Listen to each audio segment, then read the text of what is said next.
me, but it's none of your business. So, what's up mga lods? Muli na naman nagbabalik ang inyong PBA Chismis para nga magbigay ng PBA updates. SMC at MVP magbabawas ng kuponan. Heading at Mikey trade na booking. Naisahan pala sila ni Gob Delta Pineda. Hindi basta-basta ang makapasok sa PBA. Katakot-takot na gastos at sakripisyo. Baka tungtong lang sa naturang liga. PBA na ang pinakamatandang liga sa bansa na umabot na ng 50 years. Kaya naman talagang kahit sinong business owner ang naghahangad na papabilang dito. PBA is a great marketing for business. Kesa gumastos ka sa mga commercial, bakit hindi na lang sumali sa PBA?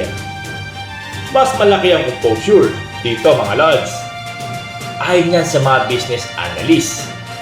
Kaya naman tig-3 teams ang sinali ng SMC at MVP Group pa. Imagine, magkano nagagastos nila dito? Sa first team pa nga lang napakamahal na mag-maintain ng team. Not only a team na talagang napakaraming superstar. Kaya naman ang chismis natin mga lods na di umano magbabawas ng team itong SMC at MVP Group. Anong team naman kaya ang ibibenta mga lods?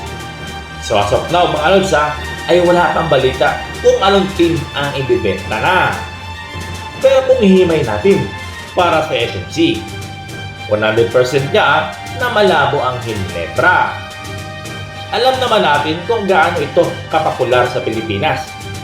Kapag sinabing PBA, Hinebra agad ang unang may isip natin. Second, itong SMP. I'm sure, malabo din itong mabenta mga lods. Dahil SMP lang naman ang may pinakamaraming kampinado sa PBA. Kaya malabo din talaga ito mga lods. Kasi nga handa silang gumastos dito ng milyon-milyon. Ang third naman ay itong Magnolia. Itong team di umano ang matunog na may benta mga lods sa mga susunod na araw o buwan. Lahat ba dito mga lods para sa mga buyer? Solid ang lineup dito mga lods Loaded ng talent. Balita din natin mga lods na itong Chuksugo ang interesadong bumili sa prangkisa. Ayos to mga lods. Knowing Chuksugo na talaga competitive din ito pagdating sa basketball. Lumipat naman tayo sa MVP Group mga lods. Na narurumor din na magbabawas yung ng isang team. Itong team na MVP Group ay may 3 team din sa PBA. Isa-isahin natin mga lods PNP Tropang 5G. Malabo pa sa sabaw ng pusit kung tatanggalin ito. Dahil alam naman natin ang major team ng MVP Group na itong TNT Tropang 5G. At tumiretso naman tayo sa NLEX Road Warriors at Meralco Balls. Itong team na ito mga lods ang walang kasiguraduhan sa mga susunod na araw o buwan. Tinitimbang di umano ito ni Boss Manny Pangilinan kung sino ang maritain at sino ang masisipa. Lamang lang naman itong Meralco dahil napagkampiyon ito ng 1 beses sa PBA. Samantalang itong NLEX Road Warriors ay patuloy sa pag-arangkada, makakuha lang ng tropeo. Para sa inyo mga lods, napapanahon na ba ang pagbabawas ng team nitong SMC at MVP? Sino naman ang gusto nyo maalis sa liga? At sino naman ang gusto nyong team na makapasok sa PBA? Comment kayo lods sa ating pag-uusapan yan. At makapunta naman tayo sa isa pang balita mga lods. Muli na naman umingay ang naging trade patungkol kila Jordan Heading at Mikey Williams. Tapos nga makapasok sa finals ng All Filipino Cup itong TNT Tropang 5G. June 2, 2025 pa, buhat ng ma-approve ang trade.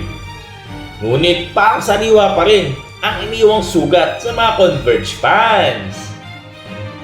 Malaki ang naging papel nitong si Heading para muling makabalik sa finals itong TNT.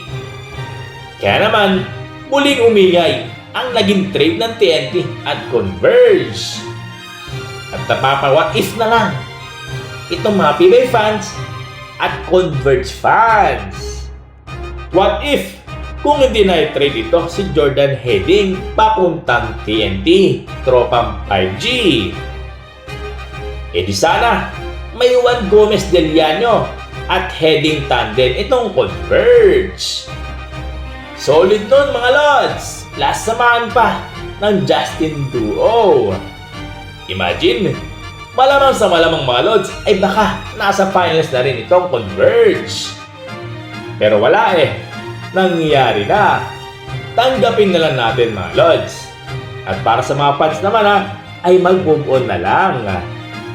At ito na nga ang na-question din ni Stone Badwa kay Gob Delta Pineda sa podcast nitong No Cooking Show na talagang sablay nga daw ang naging trade. Ngunit gid ng governor na may mas malalim di umanong rason kung bakit nila ginawa itong trade na ito. At ito daw ay makakabuti sa future ng Koponan. Kahit naman sino tanungin mga Lods sa naging trade ng Converge at TNT ay sablay naman talaga. Imagine, Jordan Heading ang pinakawalan nitong Fiber XRs for Mikey Williams. Nawala naman sa PBA Pero may nasagat tayong chismis mga Lods na itong si Mikey Williams ay matagal nang nasa radar pala ng SMC. At talagang laway na laway nga daw sila dito. Ngunit, hindi nila makakuha ito dahil nasa poder ng MVP Group. At ngayon nasa Converge na nga mga Lods ang rights ng 6'2" combo guard. At balita natin mga Lods ay nililigawan di umano ito.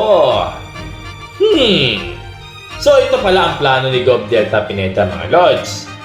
Kinuha si Mikey para ibenta sa SMC. Mautak din pala itong si Gob Delta Pineda. Kung ating titignan, parang nautakan ang Converge. Pero baliktad pala mga Lods. Katakot-takot pag napunta ng SMC itong si Mikey Williams mga Lods. At isa pang balita ay patuloy pa rin ang negosasyon nitong Converge para mapabalik itong two-time finals MVP. Alam naman natin mga Lods na kapag itong si Boss Al Francis Chua ang gumalaw ay matik makukuha nito. Kaabang-abang lang mga Lods dahil wala pang malinaw na chismis kung saan team balak ilagay itong si Williams. Mukhang good move pala ang ginawa ni Gob Delta Pineda mga Lods.